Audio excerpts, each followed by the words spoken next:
This is Jason David Frank, and you're listening to the Geekcast Radio Network. Hey guys, Dan here. Just wanted to make a quick note before the episode gets underway. This episode was actually recorded second because we wanted to get our Super Bowl episode out there before the Super Bowl. And this one was actually recorded live at Greg Beppler Studios, aka Greg's Kitchen Table. So it took a little bit longer to edit, but hopefully it all works out in the end. Anyways, on with the show. Here is Talking in Circles, Episode 3, live from the Electric City. They call it Scranton. What? The Electric City. Scranton. What? The Electric City. Scranton. What? The Electric City. Scranton. What? The Electric City. Scranton. What? You are now on the inside of what I like to call the circle of trust. We are all connected in the great circle of life. You know something, Bert? What? I think you and I are going in circles. It feels like we're going in circles. The circle is now complete. When I left you, I was but the learner. Now I am the master. Because it's a circle. Yeah, we heard about the circle. Yes, we're familiar with shapes. This is Greg. This is Chuck. And this is Dan, and we are Talking in Circles, brought to you by the Geekcast Radio Network. Episode 2 here for all you out there. This is a special live and in-person episode taking place in the good old Scranton, PA. Maybe one of the first for Geekcast Radio. We tend to do it over Skype, but we had some time. We do this in actual person, which is great. For those that are joining us for the first time, you're not alone because this is only episode 2. And what we are with Talking in Circles is we are the sports talk show about pop culture. Basically, we're going to get lost in conversation about a little bit of everything. And starting off, what we'll do is talk about what we've been up to in the past week here in the world of geekdom. And I'll kick things off here to start. And what I've been up to is a few things. And this is kind of in response to what, Greg, you said last time. We talked a little bit about Superman, and you mentioned that there aren't really any great Superman stories. And I can kind of see where that's coming from, but he's boring. He is a little bit. I can understand that. But I think there are some good ones out there. And one I would point you to is Kingdom Come. In a lot of ways, it is a response to that criticism that Superman's a boring character, that he's past his prime, came out in the 90s. And I think you might appreciate it too, because it's on an art perspective, because it's drawn by Al Tross. And his art is just amazing to look at, panel by panel. You can get kind of lost in it. And it's very lifelike. Yes, yeah. Very photorealism. Is that the right word? Yes. All right. Yeah, I don't know much about it when it comes to art. It's a very famous story, so a lot of people know about it. But the premise is it's about 50 years in the future. Superman has retired. New superheroes that are more violent and vicious have taken over. Yay! We know where Greg stands, but after a tragic accident, Superman's kind of brought back into the fold, and this conflict ensues. The Flash broke a hip. Possibly, but it's interesting because it is great on that criticism of where superheroes were in the 90s, because you think about it at that time. That's when Image is hitting big, Punisher's really not at the height of his popularity, but superheroes are different than they were. And interesting on that aspect, and the story overall is really in depth. And there's the main character that's kind of in it too, is the Spectre. I think that's how you say it, who plays in the background. And the art is fantastic, like I mentioned, and it's just written really well. It's one of those comics and graphic novels that you can show people and say, hey, graphic novels and comics are written as well as any novel out there, because it is. I mean, the wording and everything is very existential and philosophical. Again, yes. So yeah, I would recommend that, even if you're not a Superman fan. I know a lot of people probably already read it or heard of it, but I'm apprehensive to DC. I'm a Marvel guy. I think we all are, but yeah, definitely. Mm-hmm. But who was the author of that, Dan? Do you know offhand, or I do not? I'm gonna say I don't know. I will get back to you and I'll check that out. I should have researched this one beforehand, but I didn't because I am ill prepared. But anyways, and I just want to talk about one thing real quick. It's only one episode in, so I can't talk about it in great depth, but it is a new HBO TV drama, cop drama, called True Detective, starring like the man of the hour, Matthew McConaughey, who recently nominated for an Oscar for Dallas Buyers Club. And also a huge... Everybody start bumping your chests. Yeah, also he was in Wolf of Wall Street. He was... Keep doing that the entire episode. Apparently that... Get annoying. You'll wake up with big bruises on your chest. That's the main reason I didn't want to see that movie. But yeah, the show True Detective, it's interesting because it takes place in two different time periods. Matthew McConaughey and Woody Harrelson played two partners, but 17 years apart. You have one crime going on, and then they're being interviewed 17 years later. Don't really know why yet. It's just interesting seeing those two characters that far apart, and both of those actors can pull it off. It's really moody. It takes a different spin on the whole genre of serial killers, because there's tons of serial killer shows out there. But this is a little bit different. It's not really about the serial killer or the case. It's more on the characters. And I love Harrelson and McConaughey, and both of them are just really interesting. And what's cool about Harrelson's character is he's just a general guy. He's not a super cop. He's just a normal cop who makes mistakes. But McConaughey is more of a savant. He's an interesting, like, extrovert, I guess. He says things that really make no sense to a lot of people in real life and in this show. All right. Even in that movie. Yeah. If you're a fan of any of those guys, or you're looking for a different spin on crime dramas, check it out. It's only one episode in. Next episode's coming in soon, so and it also looks fantastic. I guess I will. There's naked people in there?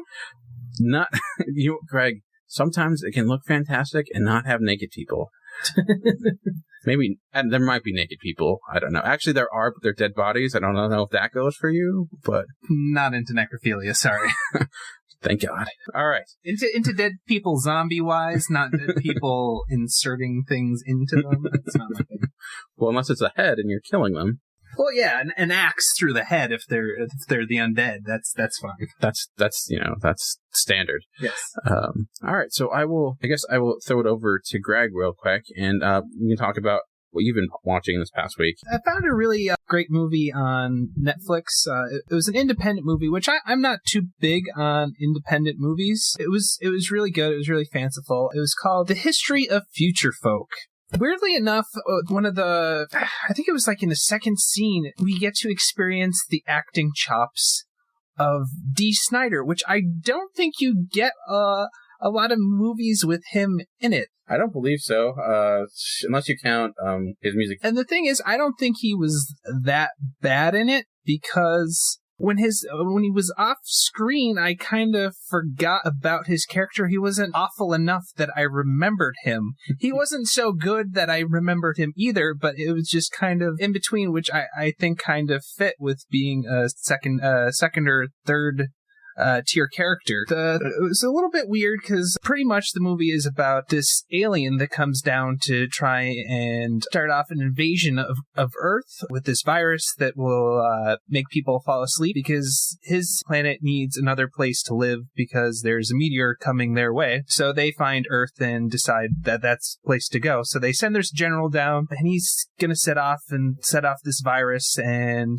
everybody's going to fall asleep. Aliens are going to come in, attack the planet, pretty much take it over. But this general that they send down finds love for music, because apparently there's music nowhere else in the galaxy but here, which I found a little bit odd. But even odder than that, as he's going through the store, he listens to music, gets really into it. Then he magically finds a guitar. The fact that he knows the guitar is the instrument that plays this music, because he's only been listening to it on a radio, I find to be a little outstanding. But then he just starts to, he doesn't actually play it, he kind of more air guitars it, which that kind of blew my mind. I'm like, he knows how to hold it and everything. That's impressive.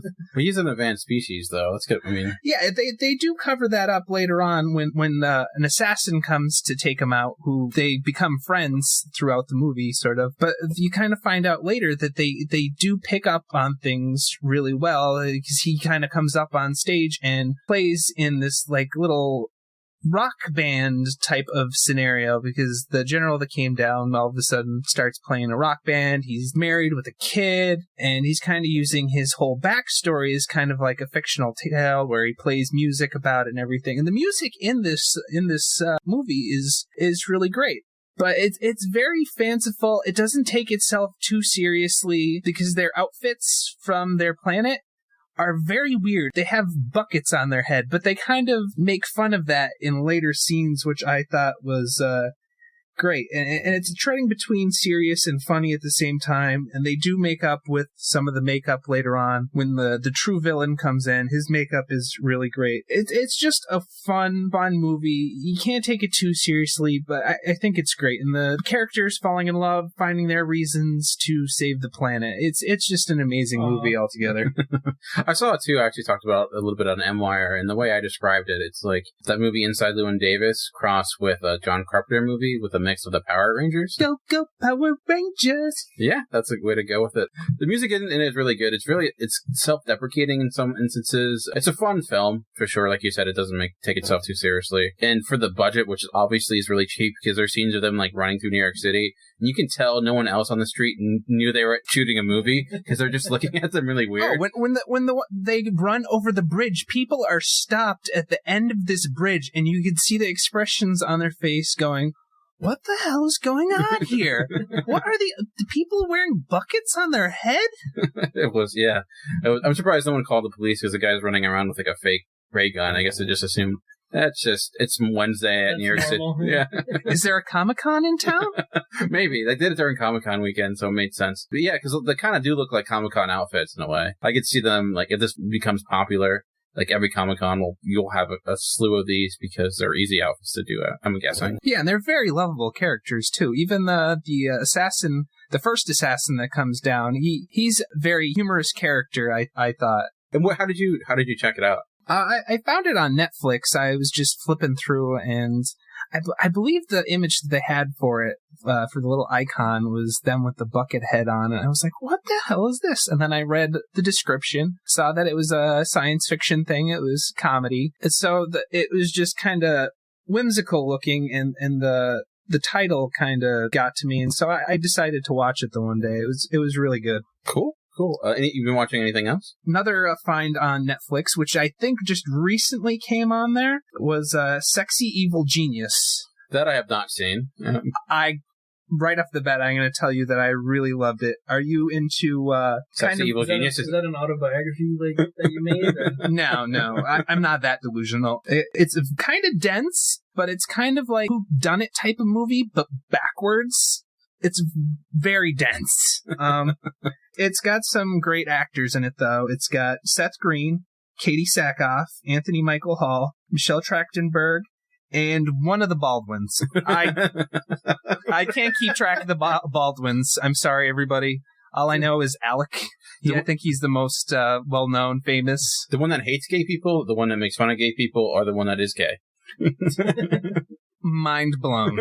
I don't really. It's a trifecta right there. Yeah, Alec's the most famous one. He's the one that was on 30 Rock. The one that looks kind of like his face is blown up in the last few years. Yeah, but he's still a good-looking gentleman. Yeah, I mean, I would call him Sexy Evil Man. Yeah, but the Sexy Evil Genius in this, though, is Katie Sackhoff, who does phenomenal, if you ask me. She is she seriously treads between sexy, evil, and genius. She pulls it off well, I thought. Is she? I'm not familiar with her. Is she in? She was in the newer version of Battlestar Galactica. She was playing what used to be a male role, which they switched to female. And I'm having trouble remembering the character's name, which I'm probably going to get a whole lot of shit for. Everybody did their parts really well. Seth Green kind of plays his typical part in the movie, where he's kind of a intelligent man who's very nerdy and kind of eccentric, but that's the parts we kind of love him in. And everybody else fills in their roles pretty well. Like I said, it's kind of dense. You really have to pay attention to it, because it's essentially, they all meet up at this bar, and they all knew Katie Sackhoff's character before, and they kind of knew, some of them knew about each other, like a little bit from Katie Sackhoff, but none of them know exactly why they're there, and they're trying to figure it out the whole time while waiting for her to show up and while waiting for other characters to show up. Okay. And there's some little things in there that point to Katie Sackhoff's character murdering somebody and having recently gotten out And so these people aren't sure if what they're there for. It's just incredible. It's a who's done it type of movie. Okay, cool. Anything else you wanted to check out or talk about? No, I think that was all I got done this weekend. All right, Chuck, I guess we'll pass that on over to you. Anything you wanted to talk about? You've been watching, listening, reading, thinking about, drawing, I don't know. Anything? Well, I have a couple of things, something I've been watching and then a couple of things that I've been reading. First off, I wanted to start off with, have you guys been following Agents of S.H.I.E.L.D.? I stopped the 5th episode in, so now I have to catch up. I think I stopped around 7. I'm not exactly sure. I haven't been keeping up either. I'm still hanging on, stage 5 clinger, but I'm really hoping that it starts getting better. It's just really not what I expected it to be. Like, I could really understand why you guys stopped watching it. You know, it's just kind of mediocre. There's no actual superheroes going on from what I watched up to. It's all been like mostly street level type, like C-level characters that I really don't have any feeling for. Yeah, that's been the big knock on the show, without giving really anything away, and I know you guys want to probably catch up on them at some point, but I mean, they kind of cover what happened to Coulson after Avengers. That was the only serious thing that was keeping me attached to the show at all, quite frankly. Actually, I was kind of even disappointed with the way they presented that. I heard rumblings of it, like how it kind of worked. He has 3 testicles now. Cheated, and I was really interested in that portion of it too, so I looked it up. I know what happened, but I guess I don't know how it happened. It's the best way to explain it. So have they gone into that, like how it happened? Not really. I mean, they're kind of keeping it like, you know, shrouded in mystery for a little bit longer. They kind of just said that he died and they showed a little bit and that was about it. But it's really kind of anticlimactic. I'm going to finish out the season just to see where it goes, but... Did Brian Michael Bendis write that? Because that's how his stuff always... Probably, yeah, probably. I did hear a rumor, I don't know if you guys heard this, but I heard that Lady Sif from Thor is actually going to appear in an episode. I have not. I don't know if there's any truth to that or if it's just a rumor. I have heard that. I've just seen, like, the title for the most part. I didn't go into it much more than that. Yeah. Because I guess they're getting a lot of complaints that it's like, it's a superhero show and there are 0 superheroes on it. Oh, you mean that thing that I said before? Yeah. Yeah, I heard they're going to have Stan Lee in it too. Has that happened yet? Or? No, it has not happened yet, but I did hear that in the last week that they're planning that. So, oh well, hopefully that gets better. Yeah, you watching anything else? Not really watching anything else. Been reading some stuff, using up some Amazon gift cards that I got for Christmas and stuff. Picked up some graphic novels on there. I did read Batman the Killing Joke. Okay. Which is kind of a classic, I guess. I don't really think I'll be ruining anything because that's been out since like the 80s, so... No, spoilers, no! Bruce Wayne is Batman. I know who the Red Hood is. That's an inside joke, but sorry. Everybody, I know who it is. I could tell you right now. Basically, like, if you don't really remember the story that well, it's kind of like the origin of the Joker, but there's also a story going on in the present where he shoots Jim Gordon's daughter, paralyzes her, and, you know, he holds Jim Gordon in this, like, abandoned carnival and strips him down naked and basically tries to break him mentally. All right. He's trying to prove a point that it just takes one bad day to drive a sane person mad. But I really thought some of the stuff about the Joker's origin was pretty interesting. Like, he actually was trying to make it as a stand-up comedian, and he really wasn't making any money because he kind of sucked. And so it's Carrot Top. Yeah, minus the props. No, Carrot Top is actually halfway decent. Yeah. His older stuff, I believe, is better than... I haven't seen any of his new... And nowhere near as ripped as Carrot Top either. That guy's like a beast now. So he looks like... His face looks like it. The guy decaying. From that one Cher movie? Oh, the mask. That's all I can think of. You didn't Sorry, Carrot Top. You're probably the nicest gentleman ever. I shouldn't say things like that. I'm going to hell for it. It could have been more if you could have said he looked like Cher. We'll put a disclaimer at the beginning of the podcast. If you're Carrot Top, please don't listen to this. We got Carrot Top and Brian Michael Bendis so far, and we're 2 episodes in, so we're aiming high. Carrot Top's parental discretion is advised. Honey, don't watch that. It's a podcast. You don't watch it. But anyway, he has a wife, and they're expecting a baby, and his wife is kind of on him because he's really not bringing in any money as a stand-up comedian. And I mean, the other thing is they never really say his name. Like, in the Tim Burton movie, they said was it Jack something? Say my name. Jack Napier? Is it Jack Napier or whatever? Yeah, Napier, however you say it. But in the Killing Joke, they never actually say his name, which is kind of cool. It leaves a little bit of mystery. But anyway, he's desperate for money. He gets in with the Red Hood gang. I still know who he is. He knows it's the Red Hood. But it's lost Dan. Sorry, we're losing him. But they try to they get him to wear the hood so that they can kind of pin the evening's activities on him if he gets caught. But the stuff going on in the present is really sick and twisted too. Like the stuff that he's doing with I forget Jim Gordon's daughter's name actually. Is it Barbara? I thought Barbara is his wife. I could be wrong. No, I believe Barbara. I'll look it up. But I think it could be both. Could be Barbara Jr., I guess, maybe. Mm-hmm. But it's really sick. Like, he takes her clothes off and takes pictures of her, and he shows them to Commissioner Gordon, just trying to break him and stuff. And he doesn't, to his credit. When Batman arrives, he finds out that he's still in the same sane state of mind. It is Barbara. It is Barbara, okay. And the weird thing is, at the end, Batman, actually extends an offer to the Joker, because the Joker kind of says, obviously you had a bad day too, or else you wouldn't be dressed like a bat, jumping around the rooftops. And Batman said, yeah, but the difference is, I didn't go mad. I could work with you. I can teach you how to deal with it. And I think for the first time that I've ever seen, the Joker actually gets serious for a second, and he just says, no, it's too late for me. He just flat out turns down his offer. And, a little tear comes down your eye, but... The weird thing is, the thing that I hated about the ending is the Joker says it reminds him of a joke. The whole situation reminds him of a joke. And he tells this joke, and I can't remember it, but Batman actually laughs. He kind of laughs at the end. And I'm like, I just don't think that would happen. I don't see Batman laughing, because he always just kind of stares at you no matter what you're saying. But I think that ending had a lot of scrutiny from fans and stuff, from what I've read anyway. Yeah, I know a lot of people, and there's been a lot of talk about how people take that ending, because I know some say it's left a little bit ambiguous, but some say that he actually killed the Joker at the end. Yeah, because he reaches across, you see a silhouette, and he's hitting him in the chest or doing something there, and they don't really say. For the viewers, Chuck just kind of made a jerk-off motion with his hands.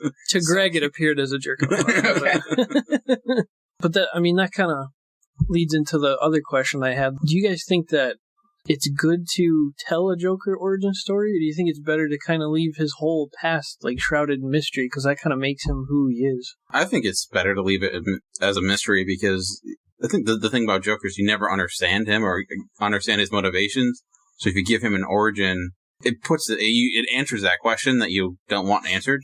So. Yeah, and it kind of gives some sympathy and relatability and stuff like that. I think if you don't want to feel that strongly where you don't want to know his origin, just don't read the book.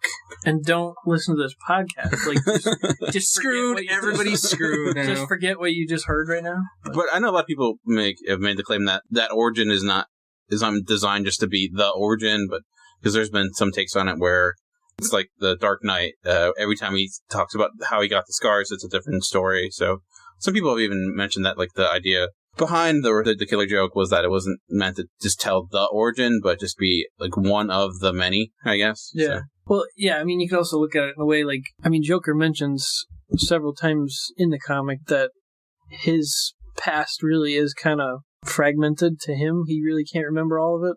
So maybe that's kind of a clue to the reader as this really might not be the actual truth about how it happened. And this is kind of like the movie that I was discussing before, Evil Sexy Genius. Katie Sackhoff's character is kind of like a Joker type of character where you don't really know whether she's lying about her past.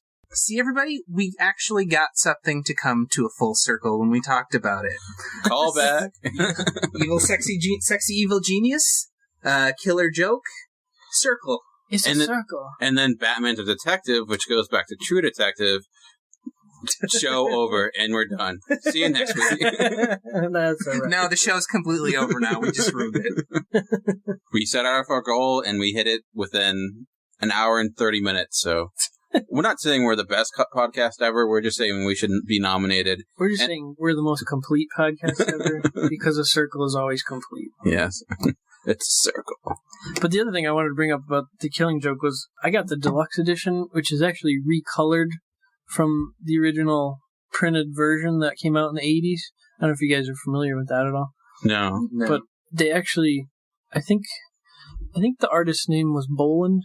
Was it Tim Boland or something like that? I will look it up for you. I guess he wanted it colored a certain way when they did it back in the 80s. Like, he kind of wanted it colored darker, and he wanted the flashbacks black and white, and... It's Brian Boland. Brian Boland, that's right. Or you can say Al Boland from Home Improvement, but... I don't think so, Chuck. Greg is my assistant. He assists me. Back at that time in the 80s... a lot of things were bright colors, and just that was the way it was, so that's how they did it, and he never got to see the book done the way he wanted, so they kind of remastered the deluxe version, and it was kind of more of what he actually wanted, and I mean, I kind of like it. It's pretty cool with the recolored version, so if you get a chance to check out the deluxe version, it's pretty cool. I think that's probably, I've read The Killer Joke, and I was the deluxe version, but I didn't even realize it at the time, so... Yeah.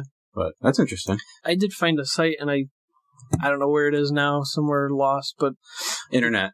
Yeah, somewhere in one of the corners of that thing.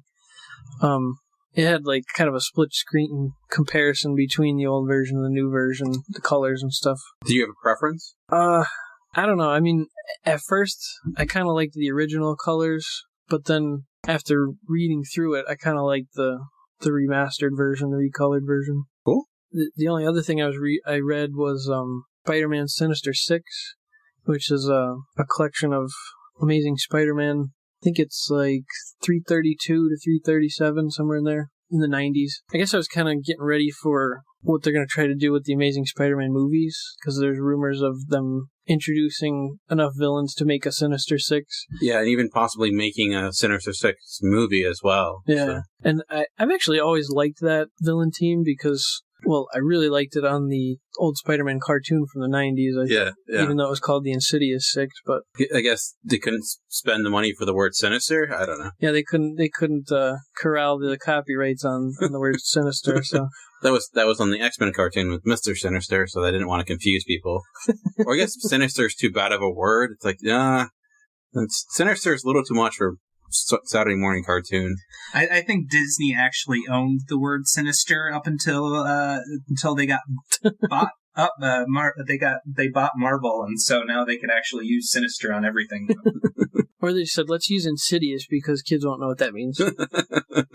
Yeah, I mean, I won't go into a lot of detail about that one, but there's some great art in that, and the classic 90s art that I grew up with, I love that stuff. The bright colors Spider-Man, you guys know, has one of the best rogues galleries of like any character. Him and Batman, easily. Yeah. His villains are so colorful too, and like green and yellow. And so who was actually because there's been so many different versions of the Sinister Six. Who was actually part of the first Sinister Six? Do you remember? I don't know. The first one, it's actually included in this volume that I got. It was from Amazing Spider-Man Annual number 1, I believe. It had Kraven, Sandman, Electro, Dr. Octopus, I want to say, was it Vulture, and Hobgoblin? Mysterio. Oh, Mysterio. Yeah, Mysterio. Hobgoblin was in the later one in the 90s. They replaced Mysterio with Hobgoblin. But, hey, that kind of comes full circle about what we were talking about last podcast with Stan Lee's writing. Back in the 60s, it was really simplistic and, just over the top explaining every little thing. We're going to have the whole set of Olympic rings by the 5th podcast.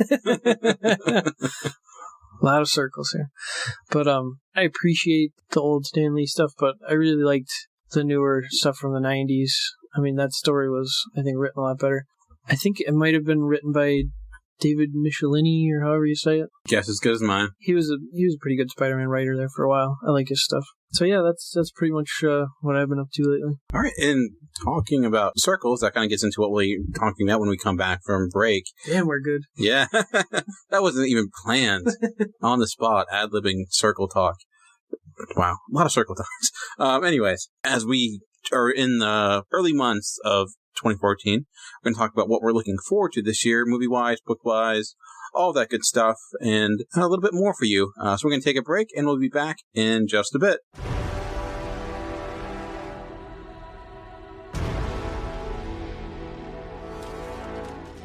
Ah, brave new world that has such putzes in it.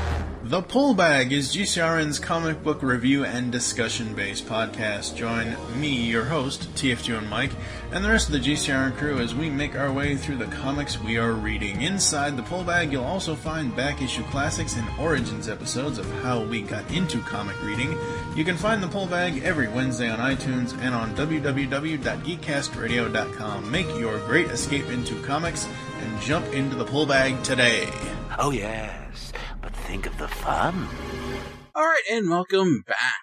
With it being the beginning of 2014, some people are setting their plans out, what they're going to be doing, and part of that is what we'll be watching, listening to, reading, all that good stuff. So we're going to talk about stuff we're looking forward to in 2014, and hopefully by the end of this year, our expectations will not be diminished. I'm not going to go, personally, I won't go in depth a lot of it with movies, because I'll be posting my top 30 movie article on Geekcast Radio, so make sure to check that out. We are not important enough to hear this information right now. And also, we'll be talking about it on MWire, but sure, Chuck and Greg have a lot of stuff they want to talk about. And surprisingly enough, 2014 has a lot of TV I'm looking forward to, which is unlike me, so I guess I'm changing. Times they are changing. And one big reason is a lot of stuff I have watched is coming back. And I don't know, have you guys ever watched 24 at all? No. No, I've actually never watched it. Okay. I got into it, interesting enough, a few years ago, right before the last season. And this is when Blockbuster was still open.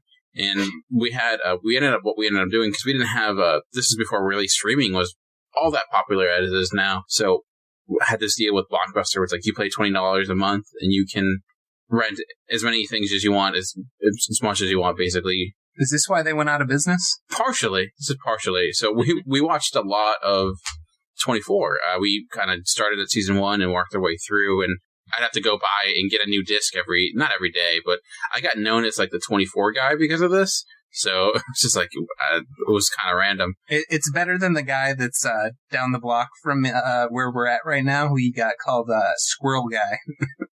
What did he do to squirrels, or do I not want to know? I don't think you want to know, because I don't remember, and I don't think I want to know. I think I expunged it from my mind. But anyways, the reason I'm bringing 24 up is because it's actually coming back in 2014, but it's not going to be 24 episodes. It's going to be, I guess, 12 or so. Keith Sutherland's coming back as well. So I'm curious how that's going to work.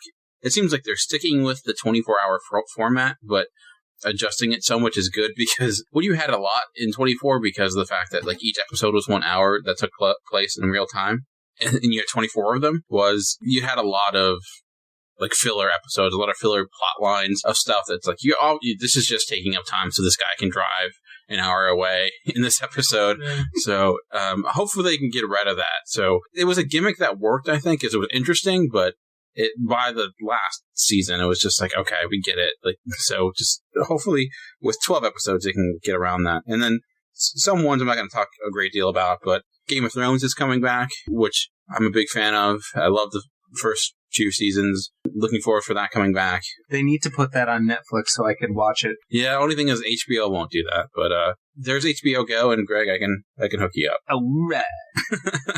and also let you watch Game of Thrones. So also coming back very shortly it already came back in England, but is Sherlock. Have you guys ever checked out Sherlock? I love Sherlock. They came out with Elementary. Like I'm not sure how much later they came out with Elementary, but I refuse to watch it since Sherlock has been so good. I don't want to ruin the Sherlock Holmes mythos by watching Elementary, because I think BBC is doing it so well. Have you checked it out, Chuck? No, I've never seen that. Okay. Well, for those that have or haven't, what's interesting, it's similar to 24. a lot of it's in the format. There are only 3 episodes per season. There's been 2 seasons so far. Each episode, like I said, is 3 episodes, but there are 90 minutes each, so it's it's your classic miniseries. So each season is 3 episodes, and with only being 3 episodes, they have high production value. It feels like a movie. I do like the Robert Downey Jr. movies, but this is so much better. It takes place in modern day. Martin Freeman plays Watson. Cumberbatch's Sherlock. Cumberbatch is fantastic, and as Sherlock, a lot of people know him from Khan. Spoiler alert, he played Khan in Star Trek Into Darkness. No, you ruined it. Yeah. But so looking forward to seeing that come back. Walking Dead coming back. It's the second part. Okay, no spoilers on that one, please. I need to watch that one. Yeah. Caught up on 4 at least? Like where 4 is at? I think I finished to the end of season 2, and I think they're up to season 3 on Netflix. I just haven't gotten around to watching it, because I usually watch stuff at work is when I have the most time. And I don't think anybody really wants to see that at work. Well, I mean, we need to talk about it, so we can get caught up here. Should I go into the other room? I can go. Greg, go into your corner. We gotta get a Greg corner. I guess without Chuck, since you talked about it, you've watched it. What are they in season 4 now? For Walking Dead? Yeah. Yeah. They're coming back. We're not talking specifics, but I guess generally, have you liked the first half of the season? Yeah, I think so. I thought it was pretty interesting what they're doing. Kind of new threat for the season. I thought it was interesting. I could definitely see it happening if that was happening in real life, something that's believable. So I thought it was cool. Yeah. And what I liked about the season 4 halfway point was like the season finale we wanted in season 3. So I was glad that came. Well, one thing I did notice, like the early seasons of Walking Dead, it seems like kind of like there was people dying left and right on some of the episodes. But it seems like now there's a little bit more stability with the characters. Like, they're kind of on there longer. Yeah. That's one thing I noticed. Yeah, I think there's not as many cannon fodder characters that just are there to die. Right. So I'm curious where it's going to go in the rest of season 4, because it left off in a really not strange place, but really the last episode was pretty insane and everything that happened. So yeah, definitely. Also coming out, House of Cards season 2. The Netflix original series. I actually haven't finished the first season, so what I saw I like. For those that are Breaking Bad fans, they're getting the Breaking Bad spinoff, Better Call Saul, with Bob Odenkirk. It's supposed to be a prequel-ish. I'm assuming it's going to be a lot different than Breaking Bad, and to me, the last season of Breaking Bad is some of the best television that I've ever seen. Just happy to be back in that world again. And Greg, I think Greg and Chuck, you both were looking forward to this, and that's the Gotham TV series that's possibly coming out. Oh yeah, definitely. Yeah, it's Batman's pretty much the top DC character for me for the most part. It's pretty much the only character that makes me read DC comics. Yeah, even though Batman's not going to be in the show, I still think it's going to be really interesting. I don't know what you guys think, but probably going to be a lot like Batman Year One, maybe more of a Jim Gordon story, kind of like how he came to be lieutenant and then commissioner, maybe. I could see that. I mean, a lot of people talked about, some people said, it's going to be like Smallville. I don't think it's going to be like Smallville at all. No. I think it's more... So we're going to witness the whole police department in high school. Freak a week. So I'm curious to see how it's going to work. I could see it being like Year One. My question, is he going to be like Batman? Is it going to be just him as a kid?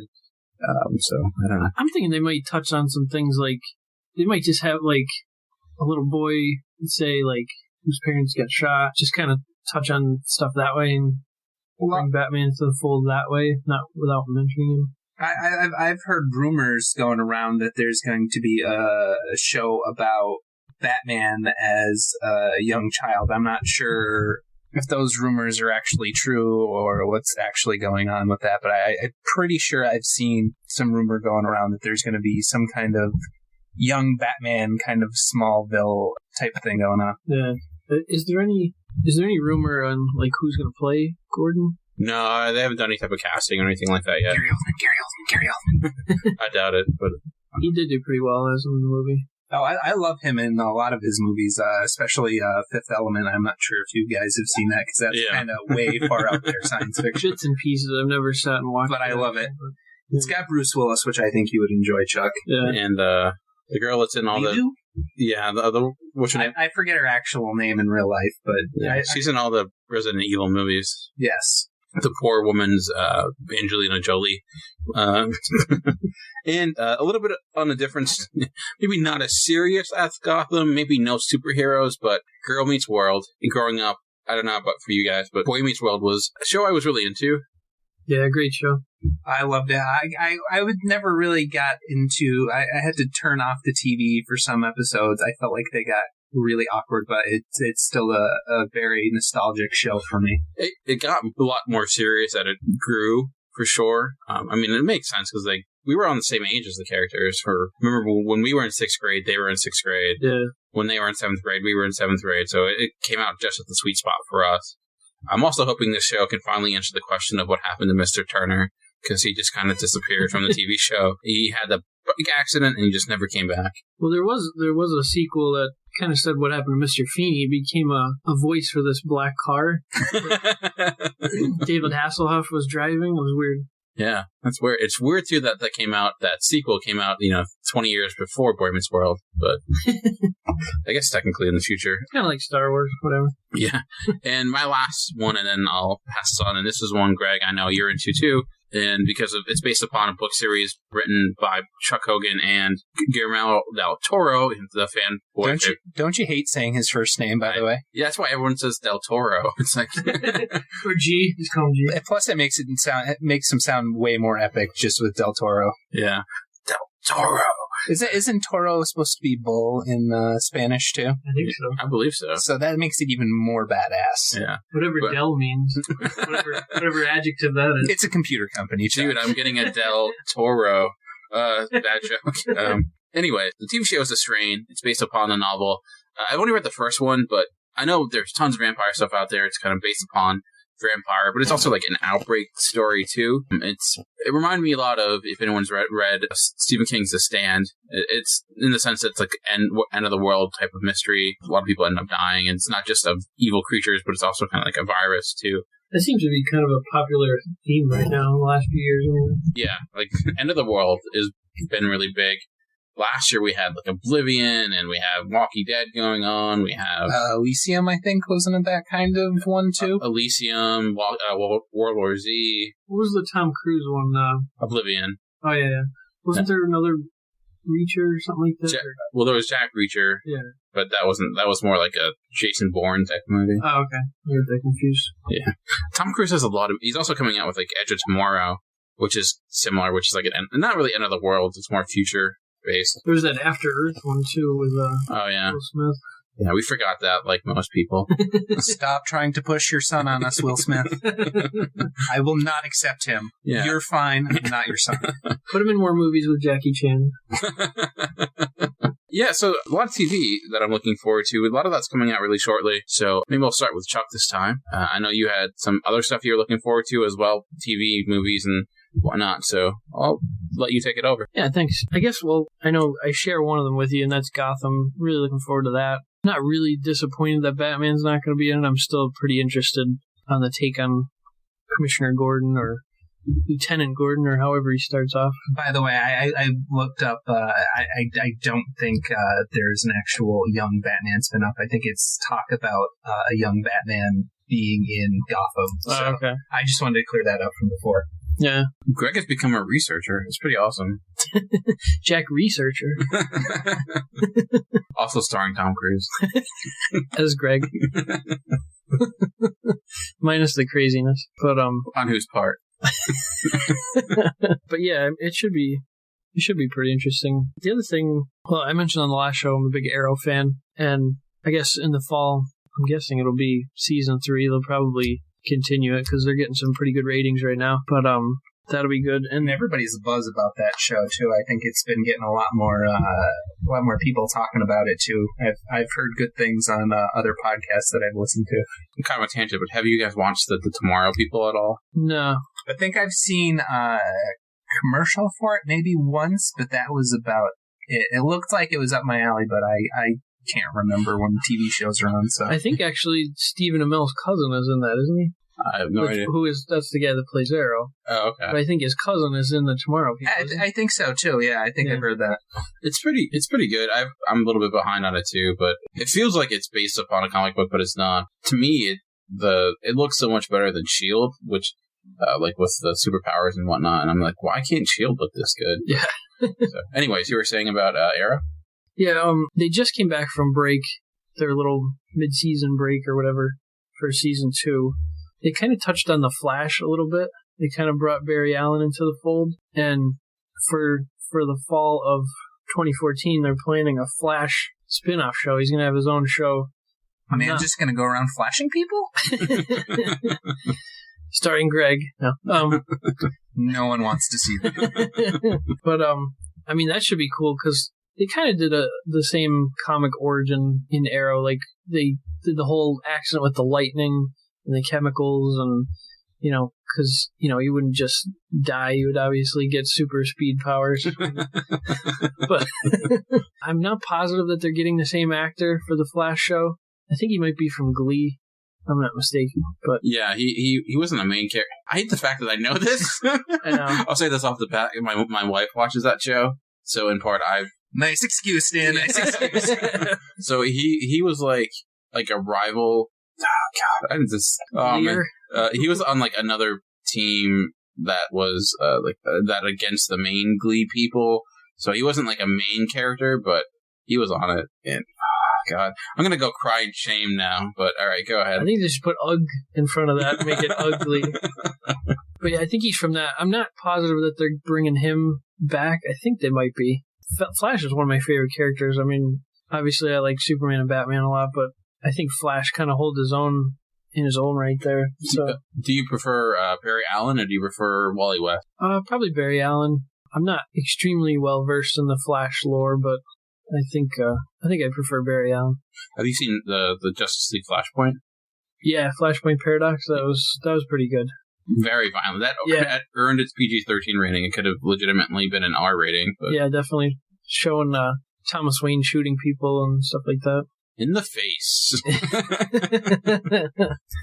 In the face. It seems like DC does a lot of those, like, parallel universe kind of stories. Like, they're really into that kind of thing.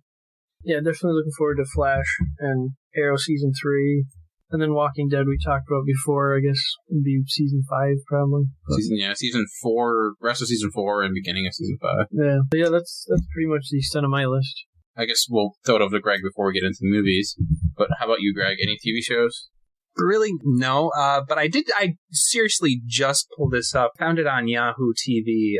ABC's Agent Carter books Haley Atwell and Resurrection duo as showrunners. Apparently they're going to make an Agent Carter TV show. I did hear that now that you mentioned that. And she played her in Captain America, the first movie, right? Yeah. Yes, and there was also, I forget which DVD it came with. I think it was Iron Man 3. She did one of those spin-off movies. Yeah, the little minis, yeah. So, and I thought that was actually pretty decent, so I'd like to see where that goes, to be quite honest. I know I haven't really been happy with Agents of S.H.I.E.L.D., but the fact that they actually have actress from the movie and seeing what happened for this little mini-movie, I'd be interested to see if they would kind of go that path and keep it like that, because I'd be very interested in watching that. Okay. Speaking of movies, I guess we'll keep it on you.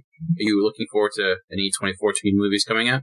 I looked up the list of movies, and it seems like I just kind of stuck with superhero movies for the most part from Marvel. I'm not even sure if DC is really coming out with anything this year. If they are, it's probably getting pushed back. So, you mean like Batman and Superman? Yeah. Pushed back. I think it was 10 months I've seen on the internet. They need to visualize more, as in we don't know what we're doing, and we kind of rush the gate a little bit. Maybe we just we can't just announce characters. We need to actually have a story along with it. So you can't just throw every character ever in there. So you can't ad-lib a movie. It's a funny story. You can't just oh, you mean you actually need a... All right. Anyway, sorry to cut you. That thing that Marvel did, that was in planning for years. Can't just do it in an afternoon. But I guess I'll just name at least one of the movies that I'm interested in, because I'm assuming you guys are going to be interested in these as well. First one off the bat, off the top of my list here, is Guardians of the Galaxy, which you got a little sample of at the end of Thor. If you stayed, I believe it was after the credits. It was a really good after credit scene. I thought Benicio del Toro had a really interesting take on the Collector. Guillermo. Guillermo. We're going to say it differently every time. But we do love you, Del Toro. We do. Yes, Cotero. Thanks, Gulliver. Gary Del Toro. We're just going to make it simpler and simpler. Anyway. Until it's to the point we get it to... I found his choice of... accent a little bit weird, but I'm really looking forward to it. I'm really looking forward to what's her name? Zoe Saldana as Gamora? Gamora, yes, thank you, Chuck. Real quick before you get too far off it, did you hear anything about anything hidden in that scene? Like, I know they were talking about maybe like Adam Warlock's cocoon was kind of in the background in that scene. No, I haven't heard anything about that, but probably as soon as you start talking about a movie, I will go look that up as my new research role is taking place. That is your new position. Sorry, but go ahead. I like all the positions. But yeah, I thought that was well done for the most part, and it looks like a crazy world that I'd like to see. It kind of looks like it's going into the realm of Fifth Element kind of crazy, which I love. I'll just say that one, because I think Chuck is going to actually run into a couple of the ones that I'm also interested in. And I talk way too much on this. Anything else before we pass it over to Chuck? Well, I have a book, but I think I'll wait till we get done with the whole movie segment here. All right. Words are too hard. Bringing it back over to Chuck. How about you for movies? I actually have a ton of movies that I'm looking forward to this year. I'm not going to go into detail about a lot of them, but I mean, most of them are comic book movies by default, because that's like mostly what's coming out. Definitely looking forward to Captain America Winter Soldier. I mean, Cap's one of my favorite characters to begin with, so those trailers look amazing. Yeah, the Winter Soldier story is like right when I got back in the comics. It really sold. I really liked Captain America, but I never really saw him as like an in-depth character. But that storyline was like, holy crap! When he Bruta Baker bringing in his past, and especially with what you find out Bucky is and all that. So, yeah, super looking forward to it. So, and I don't know if you guys, I think Greg, you saw it, but Dan, I don't know if you did, but like for Thor in the 3D version of Thor Dark World, you got to see an extended preview of the Captain America movie? No, I didn't see Thor in 3D, so I missed it. I just don't remember. Because my memory, once again, is awful. Well, what it was like the regular Captain America trailer, but they threw in? Okay. They threw in a little bit of extra footage about the elevator scene. Okay. With all the guys getting on the elevator. Oh, yeah, they fleshed that out a little bit more, yes. And he sees the guys bead of sweat rolling down his temple, and another guy has his hand on his sidearm, so he kind of knows something's up and they're planning something. And that extended clip was really cool. They really kind of showed Cap's fighting prowess, which I thought was a little underrated in the first Cap movie. I mean, it's understandable because it was kind of his origin. He was just starting out, but that's one thing that I hope they got into. Like, Cap is a really skilled, hand-to-hand combat fighter. So let's see. Next, definitely Guardians of the Galaxy, like we talked about before. X-Men: Days of Future Past. Nice. That I'm really looking forward to a lot. Love the X-Men. I think we're all huge X-Men fans here, so we can't wait for that one. Yeah, I mean, First Class, it was amazing. I still love that movie, and like that franchise was like dead on the water, but that brought it back to life. And the idea of having like Fassbender, McKellen, Stewart, McAvoy all in the same movie. Jennifer Lawrence, hello. Yeah, there you go. That's a huge cast, like just to bring all those guys together. Call me Jennifer. I don't think she's listening. I don't know. She will. She will listen. Were you freaked out at all when the news broke that like Rogue got cut out of the movie? Does that make you worry at all? A little bit, but I mean, there's so many characters in it. It didn't really worry me that much. Like, I don't know. I think most of the characters might just be kind of cameos, like in the future. Like, You remember the X-Men cartoon when they kind of covered the Days of Future Past story? They kind of like just did a pan of all the gravestones. Yeah. And like Cyclops and, Storm and Jean and all those people, but maybe it'll be something like that. They'll just kind of show some clips in the future. I don't know. Plus, it'll probably be on the Blu-ray when that comes out, so it's not that big of a concern. I think it's a good thing, honestly, because if they're realizing, okay, we're just not going to put this character in here because they want another character. Yeah. It seems like they're trying to make a good movie besides just trying to cram as many characters as possible. I think it made sense because they kind of showed that Rogue lost her powers after The Last Stand. Yeah. Whereas, like, Magneto, they kind of showed him he still had his powers a little bit because he moved the chess piece. Why do you think that would be, Chuck? Like, just off-the-cuff kind of answer. I just think Magneto's a much more powerful mutant, so it just didn't have the same effect on him. I don't know. He is quite a talent. Plus, Off the Cuff is also a Geekcast Radio network show, so if you want to check that out, go over there. Wow. It's a circle. What is it? I think that we're up to 3 circles. 2 more, and we have the Olympic rings, people. And then if Sonic was listening, we'd be awesome right now. Anyways, go ahead.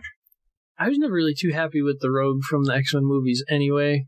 They got her absorbing powers right, but of course, maybe it's too much of a story, but they never really got into her strength or anything like that. So, I mean, she's kind of expendable to me. Yeah, the character is much better in the books. Also, I don't think Anna Paquin fit look-wise for Rogue. I feel like she was kind of same feeling that I got from Tobey Maguire as Spider-Man, who I really didn't care for in that role, but but I like Anna Paquin and other things, don't get me wrong. Yeah. But I think somebody else would have been better, but that's kind of moot since she was in the first ones and they're just trying to bring her back. So it's what they have to do. I think she worked in the first one more because it was almost like a cross between Rogue and like a Kitty Pryde, that teen character that Wolverine can bond with, that he always seems to bond with teenage girls. I don't know what's... Yeah, like Jubilee. Yeah, Jubilee, Kitty as... Wolverine's a pimp. Yeah, like I said, I think, like you mentioned, I think the hardest part is trying to retcon it, saying how she got her powers back. I guess you could say, like, the cure was only... it was not a permanent cure or something, but... Yeah.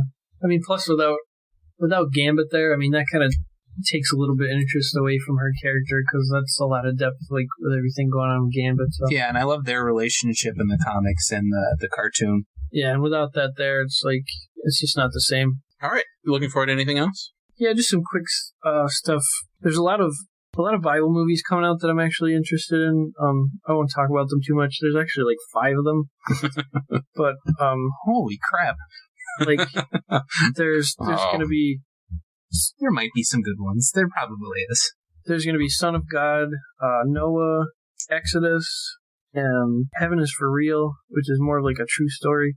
And then there's going to be Mary in December. So I'm looking forward to all those. Looking forward to Godzilla. That looks pretty cool. Have you guys seen that trailer? Yeah, is that also a Bible religious story? That is not, actually. That is not. But yeah, that trailer is phenomenal. Just the image of them like flying into the city is just with the parachuting in with like the red banner behind them and the clouds. It's just that image has just sold me immediately. Oh, I know. That's really cool. Do you think that's going to be better than Del Toro's Pacific Rim? I think it's totally going to be a lot different because I think Pacific Rim was just a lot of fun. It wasn't ever really too serious. So they're going to be hard to compare towards one another. But I would say I love Pacific Rim and it's a really fun movie. But I think Godzilla has the possibility to be a step above that tonally and more of an epic movie, I guess. Yeah. Just with the cast that's involved and just the scale of Godzilla, it's gigantic. I mean, if you look at people in Pacific Rim, it's like 4 or 5 of those on top of each other. So I think it's going to be a change the game type of movie potentially, which is kind of unfair expectations to put on something. But I don't know. That trailer sold me, and the cast is really good. Yeah, definitely. I think Cranston's in that too, isn't he? Yeah, Bryan Cranston. I think he's playing like a scientist or something. That sells math. Chuck, will it be better than the Godzilla movie with Matthew Broderick? Yes, thank you. I don't know. That one's like Sounds pretty darn good, let me tell you. I mean, the whole eggs hatching in Madison Square Garden, that's tough to top. That one was also done on Earwolf's How Did This Get Made, which I highly recommend you go check out. Yeah. So if we're lucky, it'll be that good. If we're lucky. Oh, yeah. Let's see what else we got. 300, Rise of the Empire.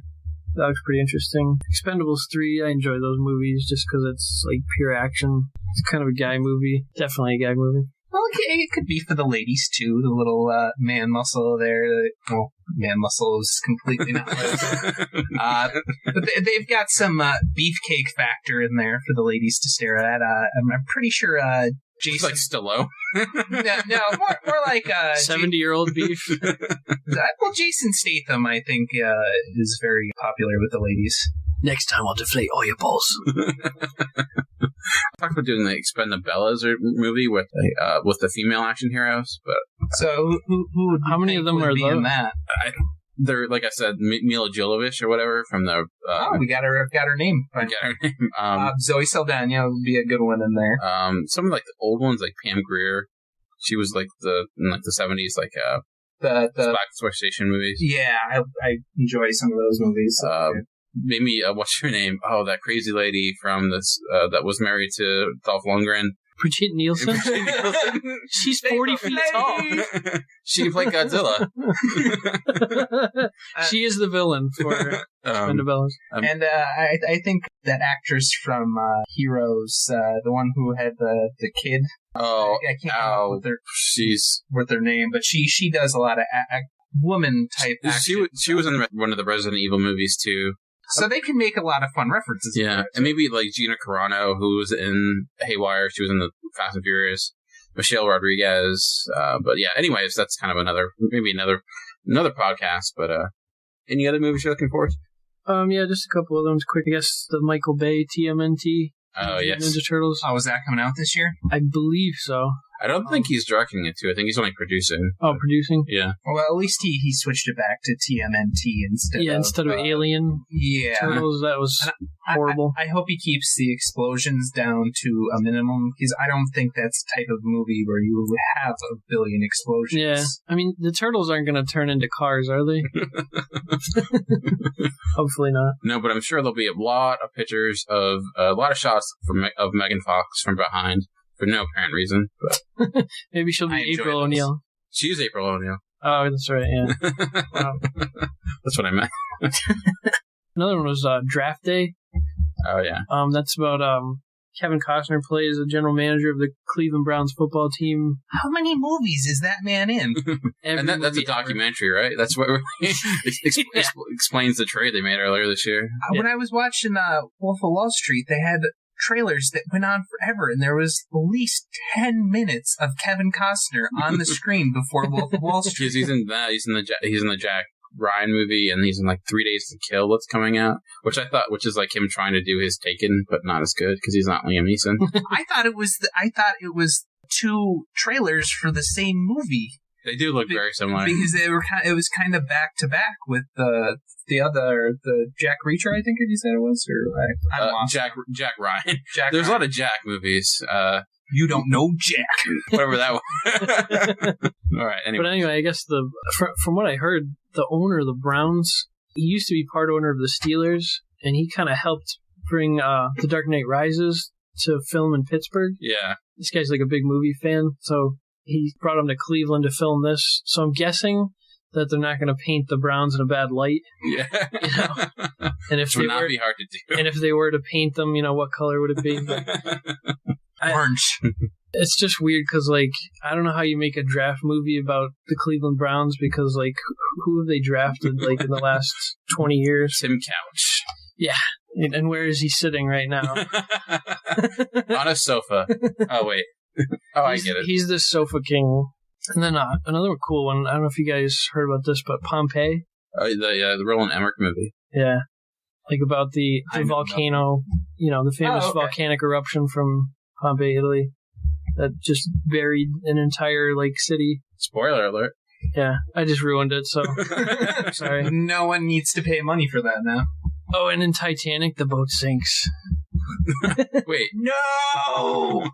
Actually, I wanted to go back on one on a couple of them. For Son of God, actually has Jesus. It actually has the same cast as that 5-part History Channel series, The Bible. Oh, really? Yeah, like it's the same. His mother is actually the girl from Touched by an Angel, like the same actress, and the same actors playing Jesus and some of the disciples and everything. So they're kind of branching off the success from the History Channel show, which is pretty cool. And Touched by an Angel. That was a great show. Great show. Which one? The Della Reese and everything. Anyways. Yeah, but that's about it for me.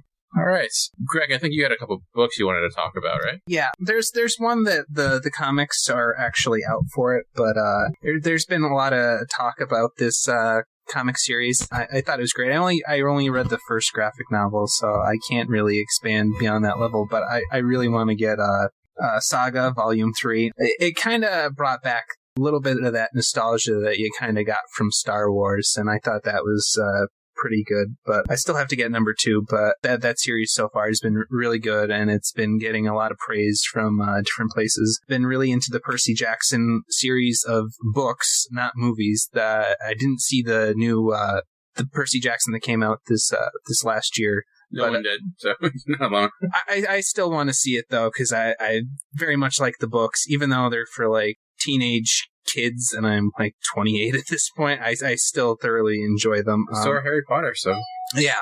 And if you read the books, it's kind of in that same vein, but they just kind of didn't follow through with the movies, to be quite honest. They didn't get the best parts. But Heroes of Olympus, Mark of Athena is apparently coming out this April.